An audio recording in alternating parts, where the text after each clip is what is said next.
"You're not ready for the table." That was all my father said, as if the matter were closed.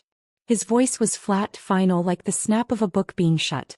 Around the long mahogany table, the men in their suits didn't even glance at me. They kept shuffling papers, pouring coffee, and adjusting ties, as though my father's words had wiped me from existence. "Have you ever been told you're not good enough? By your own family? Don't look away. This story will stay with you long after it ends." I didn't argue. I didn't even flinch. Instead, I folded my hands in my lap and leaned back in my chair, forcing a polite smile that didn't reach my eyes. My brother, seated 2 chairs down, smirked just enough for me to notice, then quickly hid it behind his coffee cup. He thought it was his victory too. The smell of stale cigars clung to the curtains in the boardroom, mixing with the sharp tang of burnt coffee. It was 8:07 in the morning. I knew because the old wall clock ticked loudly above their heads, every second stretching, marking time as if mocking me. I studied the clock, not my father. To them, my silence meant obedience.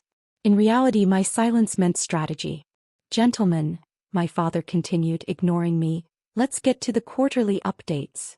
My chair was suddenly an island, pushed slightly away from the polished table, the edges of the wood gleaming under the fluorescent lights. The table had always been a symbol of power in our house. You didn't sit at it unless you belonged. And today, in front of everyone, he'd made sure I didn't belong. But they didn't see what I saw. My hands rested calmly on my skirt, but underneath, tucked neatly into my leather portfolio, was a single folder. Its weight pressed against my thigh, a quiet reminder that I wasn't as powerless as they assumed. I didn't touch it. I didn't need to. Just knowing it was there steadied my breath. "Let's hear from Mark first," my father said, nodding toward my brother. Mark launched into a presentation, his voice confident, rehearsed. Charts flashed across the screen. Projections, numbers, future expansions. The men nodded, murmured, clinked cups. I watched the reflection of the slides in the polished tabletop, letting the colors blur while I kept my smile steady. The folder pressed against me like a heartbeat. They thought I had nothing. They thought I was not ready. If only they knew how long I'd been preparing in the shadows. My mind drifted back to the morning. The house had been quiet when I left, too quiet. I'd sat at the kitchen table, staring at the chipped edge of my coffee mug, listening to the hum of the refrigerator. My mother shuffled in, tying her robe tighter around her thin waist. "Don't push him today," she had whispered, her eyes tired, her voice carrying more warning than care. "Push him?" I'd asked, tilting my head. "You know your father. He wants what he wants. It's easier if you just..." She trailed off, pouring herself tea she wouldn't drink. "Stay silent," I finished for her. Her eyes had flickered with guilt, but she hadn't denied it. That was her role after all. Silent compliance. That morning I'd kissed her cheek anyway, the way a daughter should. But as I walked out the door, portfolio in hand, I'd promised myself I would never carry her silence into that boardroom. "As you can see," Mark was saying now, tapping the screen with his laser pointer, "our projections are stable with a 5% increase expected by Q3. Stable. Predictable. Safe." Those words made the room nod in agreement, but to me they were the language of mediocrity. And mediocrity had no future. I shifted slightly in my seat, the leather squeaking faintly. My father's eyes cut toward me, sharp and warning, as if even the sound of me moving was an interruption. I met his gaze with that same polite smile. Calm. Controlled. But inside I thought, "You'll regret underestimating me." One of the older men cleared his throat. "And the licensing deal? Have we secured progress there?" The room quieted. For a moment the only sound was the ticking clock. My father tapped his pen against the table, his jaw tightening. "We're still in early talks," he muttered. "These things take time." I nearly laughed. Early talks. That wasn't true. He didn't even know the real progress because the doctors and investors hadn't gone through him. They'd gone through me. Late night calls, quiet meetings in hospital cafeterias, hushed handshakes in back rooms. All the pieces were already in place, and the folder pressed against my thigh carried proof. I didn't laugh. I kept smiling. Because my power was in patience, not performance. Across the table, Mark shuffled his notes, eager to move on. The others shifted in their seats, uncomfortable with the lack of progress but too loyal to challenge my father. Loyalty blinded them. Loyalty bound them. I had no such chains. "Let's not get distracted," my father barked, his tone closing the subject. Next item. But I wasn't distracted. I was memorizing every word, every crack in his control, every flicker of doubt in the men's eyes. It would matter later. As the meeting dragged on, I noticed the small details others ignored. The way one man's tie was loosened, suggesting his exhaustion. The faint scratch of another's pen as he doodled on the margins of his paper. Bored, disengaged. Even the flickering light above the doorway seemed to pulse with unease, a warning no one else noticed. Still with us, my father snapped suddenly, his eyes narrowing at me. Always, I said softly, tilting my head. He frowned, but I didn't look away. The clock struck 9 o'clock. My stomach tightened with hunger, but I ignored it. Hunger was a tool, and right now mine wasn't for food. It was for reckoning. When the meeting adjourned, chairs scraped against the floor. Men gathered papers, muttered goodbyes, adjusted their jackets. My father stood, slipping his pen into his pocket, pretending the morning had gone exactly as planned. But as the room emptied, I stayed seated. I let the silence stretch. The leather portfolio on my lap felt heavier now, almost humming with possibility. My father stopped at the doorway, noticing I hadn't moved. "What is it?" he asked, irritation in his voice. I rose slowly, smoothing the front of my skirt, my heels clicking against the polished floor. I walked toward him, stopping just close enough that he had to look down at me. For a moment we stood face to face, the air between us tight, electric. His hand tightened around the doorknob. Mine brushed the edge of the folder. "I'm always ready," I said, voice low, steady, unshaking. His eyes narrowed. He opened his mouth to speak. And that's where the scene ends. The words hung between us, sharp and steady. My father's jaw tightened, his hand still gripping the doorknob. For a split second I thought he might say something, but instead he gave a clipped laugh, cold, dismissive, and walked out without another glance. The door closed behind him with a dull thud. I stood there, my hand brushing the edge of my portfolio, the hum of fluorescent lights filling the silence. My chest rose and fell in slow, measured breaths. He thought he'd ended the conversation. But he had no idea it was only the beginning. The house smelled of fried onions and detergent when I returned that evening. My mother was at the sink, her thin hands red from hot water, scrubbing dishes with more force than needed. She didn't look up when I walked in, only asked, "Long meeting?" "Yes," I said, setting my portfolio on the counter. She dried her hands on a towel, finally facing me. Her eyes searched my face as though she already knew the answer to the question she hadn't asked yet. "He didn't let you speak, did he?" I shook my head lightly. "He doesn't think I'm ready." Her lips pressed together in a thin line. For a moment she seemed about to speak, but instead she picked up another plate. That was her way: swallow the words, bury the anger, let the silence settle. I wanted to shake her, to demand she stop playing small. But I also knew she had been trained by decades of his shadow. "I'm fine," I said instead, my voice calm. But I wasn't fine.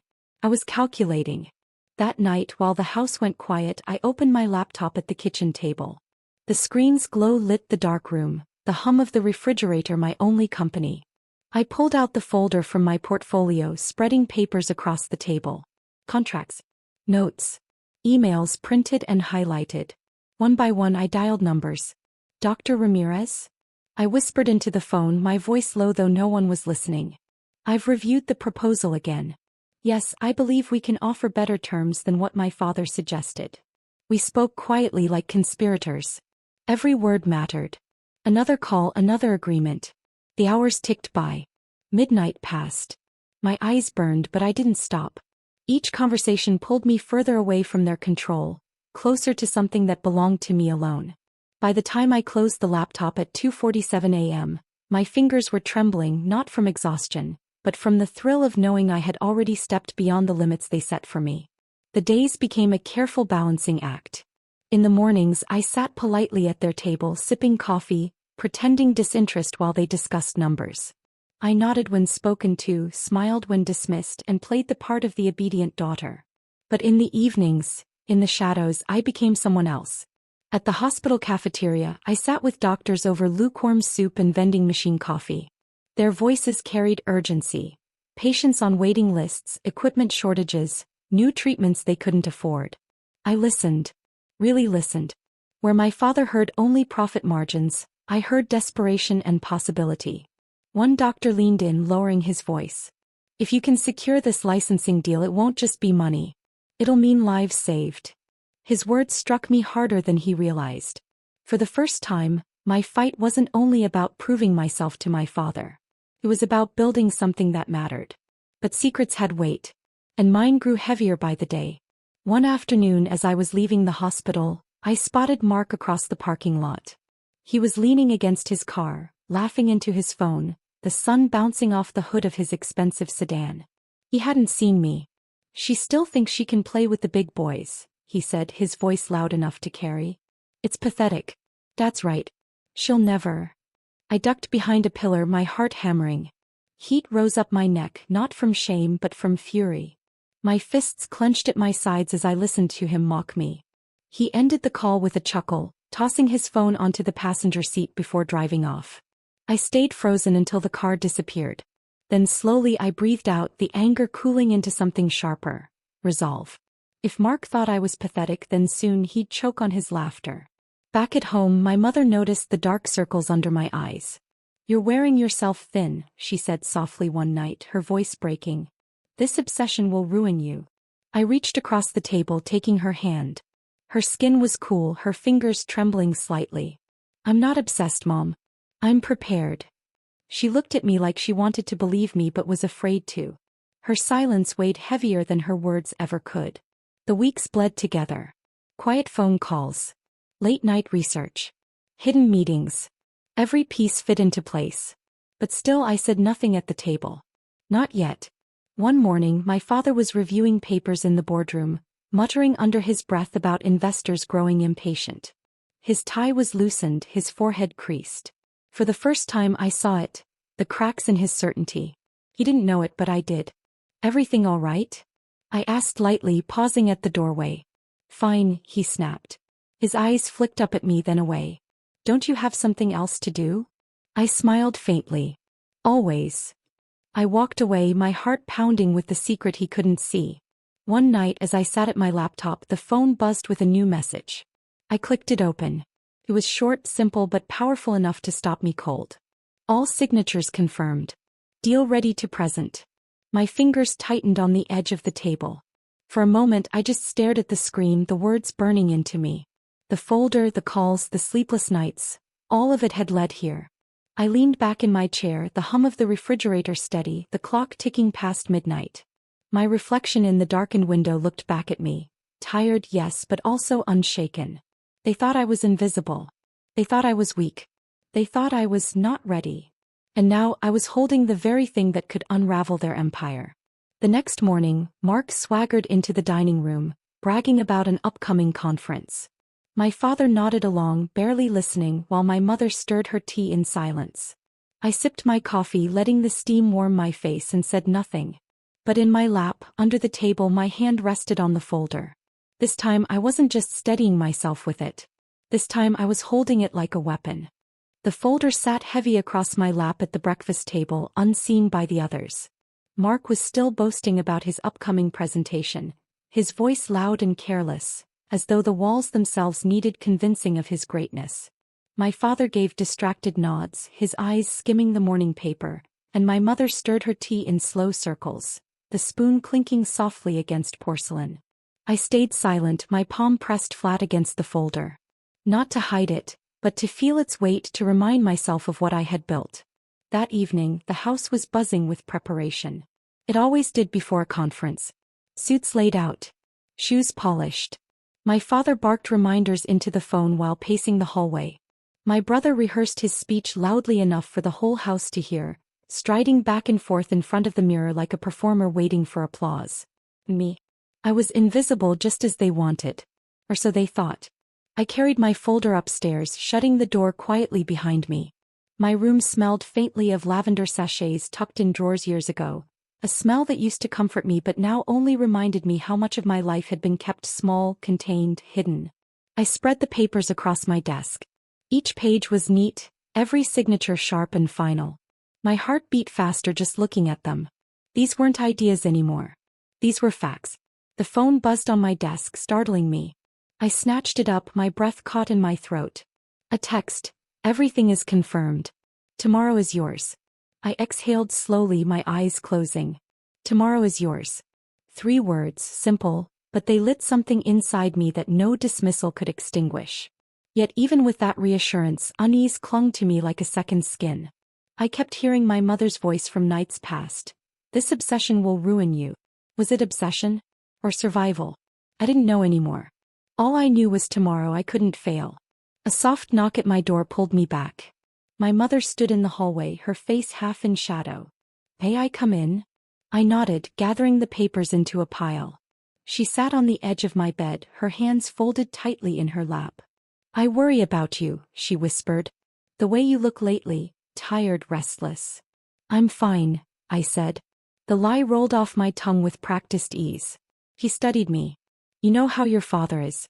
He doesn't like surprises. He won't forgive them." Her words made me pause. He won't forgive them. Not me. Them. Whoever challenged his control. Even his own daughter. I leaned forward, lowering my voice. "Mom, when has he ever forgiven anything?" Her eyes shimmered, but she said nothing.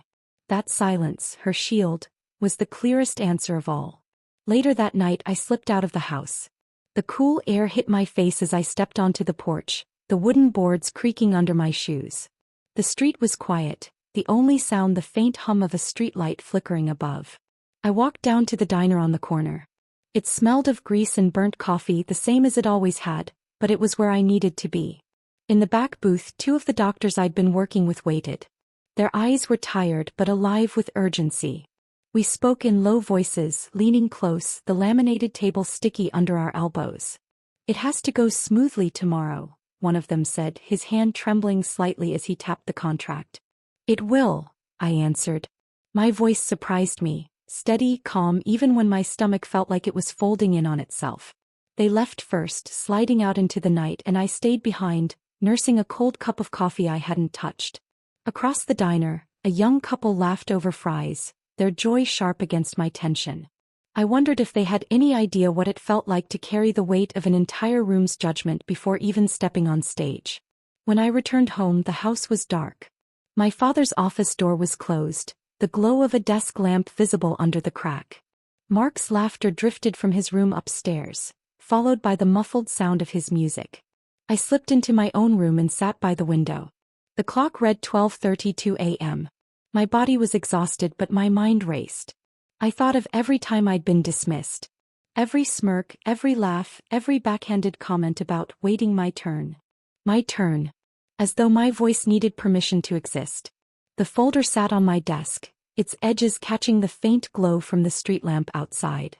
I reached out, resting my hand on it again.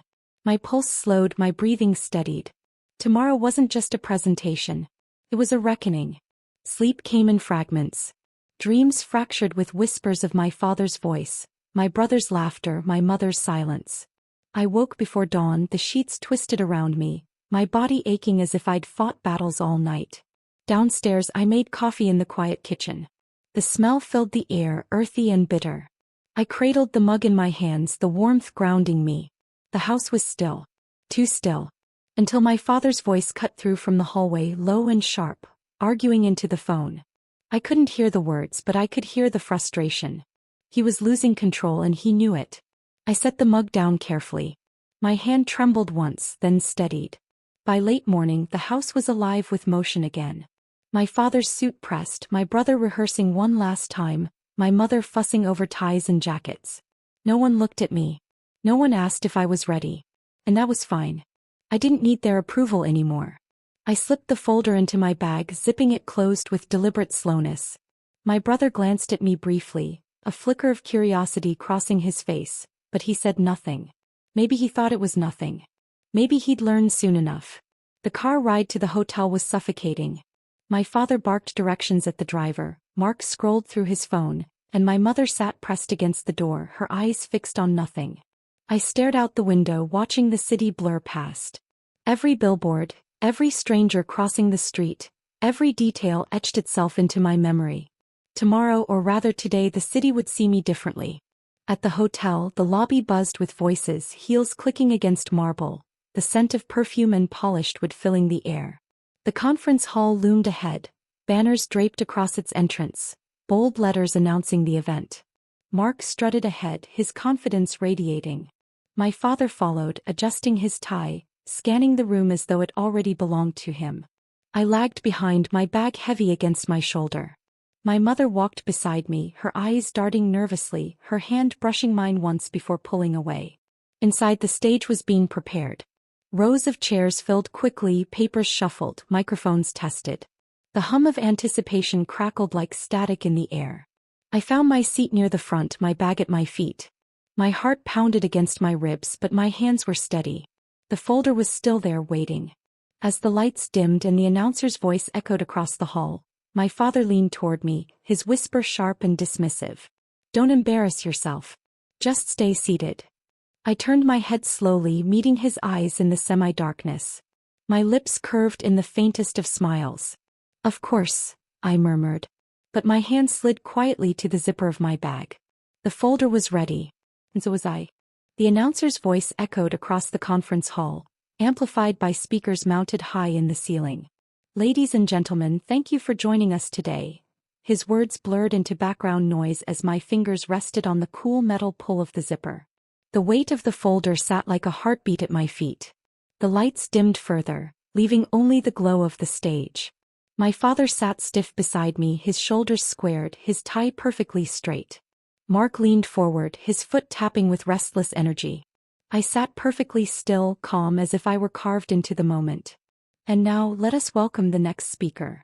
Mark sprang to his feet, buttoning his jacket with practiced ease. My father clapped him on the shoulder, his pride unmistakable. The crowd gave polite applause as Mark strode onto the stage, his grin wide, his confidence filling the room. I stayed seated. For now. Mark launched into his speech, polished and loud, his gestures exaggerated. Charts flashed on the massive screen behind him. Numbers, projections, the kind of empty promises that always impressed investors. The audience clapped at the right moments, nodded at the buzzwords. It was a performance, nothing more. But my attention wasn't on him. It was on the folder. My heart thudded in rhythm with the muffled bass of the microphone. The bag zipper felt warm under my fingers, my palm pressing harder until the teeth gave a faint metallic sound. My father glanced at me sharply. His eyes narrowed. "Don't," he hissed under his breath.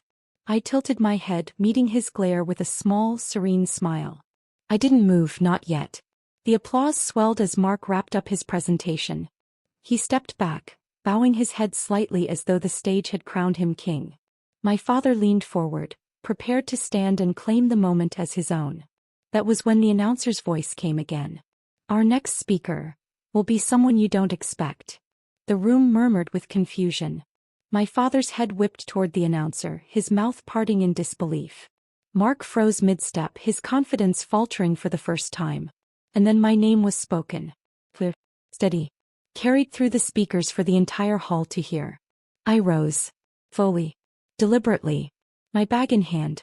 The air seemed to shift as I walked down the aisle, heels clicking against the polished floor. The crowd turned, whispers rippling like wind through leaves. My father's face blanched, his lips pressed into a hard line. My mother's hand fluttered to her chest, her eyes wide, her mouth trembling silently. Mark's smirk had vanished, replaced by something raw, panic. I stepped onto the stage. The lights were blinding at first, flooding me in white heat. For a moment, the noise of the room faded, replaced only by the sound of my own breath. Steady. Taken. I placed the bag on the podium, unzipping it with slow precision. The microphone hummed softly as I adjusted it, the sound magnified in the silence. "Good afternoon," I said, my voice clear, cutting through the tension. "I appreciate your patience." My father shifted violently in his seat, his hand gripping the armrest. I didn't look at him. Not yet. I opened the folder, sliding the papers into neat order on the podium. Each page caught the stage light, the ink shining faintly. "For too long," I began, "this family has spoken of progress without delivering it. Of innovation without investing in it. Of leadership," I let the word linger, "without recognizing it where it truly exists." The audience leaned forward, murmurs growing. Mark took a step closer to the stage, his voice hissing, "Stop this now." I ignored him. I turned one page slowly, letting the microphone catch the rustle. Today I am proud to announce a fully executed licensing deal. One worth $1.5 million. One that will not only expand opportunity but also bring tangible solutions to real medical needs. Gasps rippled through the hall. Cameras flashed. The sound of frantic typing echoed from the press row near the front. And still I didn't look at my father. The documents gleamed under the stage lights. This agreement, I continued, has already been signed. By doctors. By investors. By partners who believed not in empty promises but in results. Results we now hold. The silence that followed was electric, charged with disbelief and awe. My father's eyes drilled into me, rage flashing across his face. I finally looked at him. Calm, direct, taken. And for the first time he looked small. But the moment wasn't without risk. A voice from the crowd called out, "How did you secure this without the board's approval?" Another asked, "What does this mean for existing contracts?" Questions layered on questions, the noise swelling, tension mounting. I raised a hand steady. Every detail will be made available. Every concern will be answered. But for now, understand this. Progress is not waiting for permission. It is claiming responsibility when others hesitate. The applause that followed wasn't polite this time. It was sharp. Eager. A wave breaking against the hull. My father's face turned scarlet. Mark's fists clenched at his sides. Me. I stood steady, my papers in hand, the spotlight burning hot but not unbearable.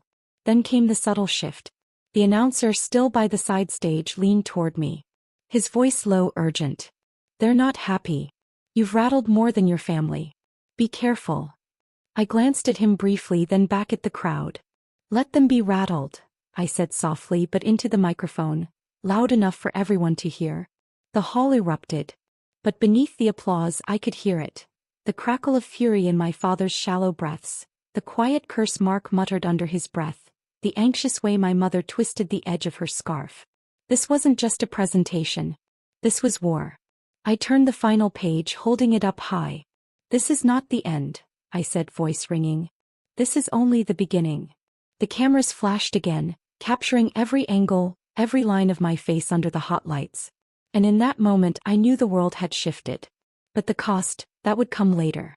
For now I stood under the glare of the spotlight, the crowd's reaction surging, my family's silence deafening. And as I stepped back from the podium, I finally looked directly at my father. His eyes burned with a fury that promised consequences. I didn't flinch. Because I knew, the real reckoning hadn't even started yet. Not once. I stepped back from the podium, papers still in my hand, the heat of the spotlight clinging to my skin. For the first time in my life I wasn't standing in his shadow. He was sitting in mine. The moderator rushed onto the stage, his voice a little too high, trying to corral the chaos. Thank you, please let's continue with questions." But the crowd wasn't interested in structure anymore. Reporters surged forward, cameras flashing. A woman in the front row stood and asked, "Who will oversee this deal?" "Your father's board." I lifted my chin. "No," I said. My voice was steady, calm, like a blade being unsheathed. "The agreement is under my company. Independent. Finalized. Effective as of yesterday." A ripple tore through the room, sharper than applause, louder than gasps. Heads turned, eyes widened, the truth sinking in. The empire they thought was theirs was already mine. Mark scrambled toward the stage, his voice cracking with panic. "She doesn't speak for us," he shouted, his face blotchy, sweat shining at his temples. "This is a stunt." "Is that true?" A man in the second row interrupted, his voice skeptical. "Because I see signatures here." He pointed to the documents I'd displayed, the seal glinting under the lights. Mark froze, his mouth opening and closing with no sound. His confidence had drained out of him, leaving nothing but a boy caught in a lie. I let the silence hum before speaking again. "The investors who once pledged loyalty to this board have already transferred their support. As of this morning, contracts have shifted. This family business," I paused, finally turning my eyes back to my father, "is no longer his alone." The room roared. Some clapped, some shouted questions, some simply stared at the spectacle unfolding. But I only saw the three faces in the front row. My mother's lips trembled, her scarf twisted tightly in her hands. Mark looked as if the ground had opened beneath him. And my father, his eyes had gone cold, not fiery now but icy, calculating, his silence louder than his rage. He rose slowly, adjusting his tie, forcing dignity into the moment. He started toward the stage. The crowd hushed as he climbed the steps. He didn't speak into the microphone. He didn't even glance at the papers. He came directly to me, his presence towering. "You don't know what you've done," he muttered, low enough for only me to hear. "Oh, I do," I replied softly. "I just finally stopped waiting for your permission." For the briefest moment I thought he might strike me. But then he saw the cameras flashing, the journalists leaning forward, the hundreds of eyes locked on us. He stepped back instead, his jaw set tight. His silence was the truest defeat. The moderator ushered us both off the stage, trying to restore order. But the damage was done. The headlines were already writing themselves. Daughter overthrows father's empire. New deal shakes legacy family business. The woman they tried to hide. Backstage, the air was cooler, the fluorescent bulbs buzzing faintly. Mark stormed in, his face red, his voice shrill. "You ruined everything. You had no right." I turned to him calmly. "I had every right. I earned it. While you were rehearsing speeches in the mirror, I was making real deals. While you mocked me in parking lots, I was sitting with doctors who trusted me. And while you were waiting for father to hand you everything, I was building something of my own." His mouth opened, but no words came. My mother appeared in the doorway, her eyes wet, her face pale. For once she didn't look at him. She looked at me.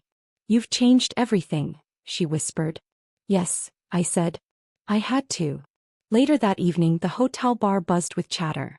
I sat in a quiet corner, my glass untouched, the folder resting beside me like an old friend. Investors approached one by one, eager, curious, shaking my hand, asking about the future. For once, I didn't feel like an intruder. I felt like the center. Through the glass wall, I could see my father outside, standing near the curb, his back rigid, his phone pressed to his ear. He looked smaller there, under the yellow glow of the street lamp, his voice low, his movements sharp. Mark hovered nearby, flustered, ignored. I turned away from them, focusing on the voices around me. People saying my name. By midnight, the bar was nearly empty. I finally returned home, the folder still with me, my shoulders aching from the weight of the day.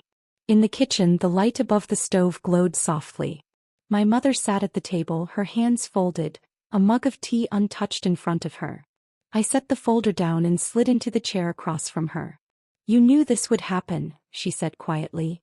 "I hoped it would," I corrected. She nodded slowly, her gaze drifting to the folder. "Your father will never forgive you." I met her eyes. "I don't need his forgiveness. I need my freedom." Her lips curved faintly, the closest thing to a smile I'd seen from her in years. The next morning, the headlines confirmed it. My photo on the stage. My name in bold letters. "She leads now. A new empire. The daughter who refused to stay silent." I sat at the same kitchen table, sipping coffee from the chipped mug, the sun streaming weakly through the curtains. My father's voice thundered from the study down the hall. Mark's complaints rose and fell like background noise. But none of it mattered anymore. Because the calls coming to me weren't theirs to take. The empire, piece by piece, was shifting into my hands. By evening, I walked down to the ocean. The air was cool, salty, the horizon painted in streaks of pink and orange. I carried nothing with me this time. No folder, no phone. Just myself. The tide rolled in and out, steady and endless. I breathed deeply, letting the sound fill me. For so long I had been told I wasn't ready. That I wasn't enough. That silence was my place. And yet here I stood, not silent, not small, not invisible. This wasn't just about revenge anymore. It was about reclamation. I turned back toward the house, the lights glowing faintly in the distance, and whispered to myself the truth I had waited a lifetime to say. My name. My empire. And I walked forward, steady, unshaken, finally free. If this story shook you, you're not alone. Subscribe now for more emotional, revenge-filled stories. Because every betrayal deserves its ending.